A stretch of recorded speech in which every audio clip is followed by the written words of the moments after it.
দীর্ঘদিন যাবৎ আপনি জিমেইল ব্যবহার করছেন, কিন্তু সেই জিমেইলের পাসওয়ার্ড মনে নেই। আপনিও যদি এই সমস্যার মধ্যে পড়ে থাকেন, তাহলে এই ভিডিওটি আপনার জন্য। এই ভিডিওতে দেখাবো কিভাবে লগইন থাকা জিমেইলের পাসওয়ার্ড বের করতে হয় বা দেখতে হয়। চলে যাচ্ছি মূল ভিডিওতে।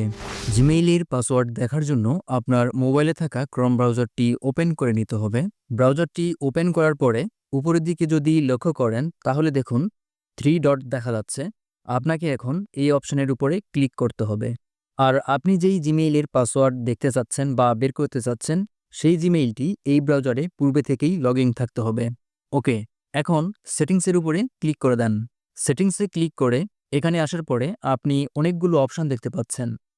এই অপশনগুলোর মধ্যে আপনি যদি নিচের দিকে লক্ষ্য করেন, তাহলে দেখুন গুগল পাসওয়ার্ড ম্যানেজার নামে একটি অপশন দেখতে পাচ্ছেন। আপনাকে এবার এই অপশনের উপরে ক্লিক করতে হবে। এখানে আসার পরে দেখুন google.com দেখতে পাচ্ছি। আপনাকে এবার এই অপশনের উপরে ক্লিক করতে হবে।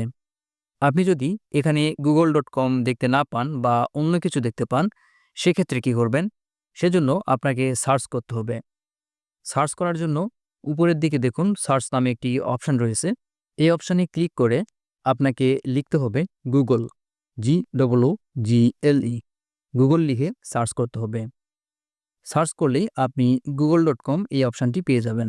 ওকে, এখন google.com নামে যে অপশানটা দেখতে পাচ্ছেন, এই অপশানের উপরে ক্লিক করতে হবে।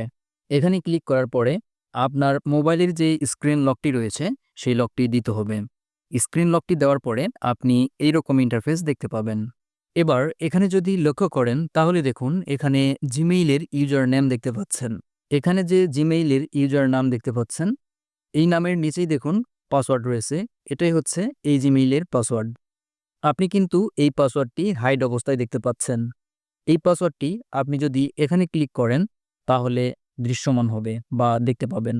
সেই সাথে তার পাশে এখানে যে অপশানটা রয়েছে, এই অপশানে ক্লিক করলে এই পাসওয়ার্ডটি কপি করতে পারবেন।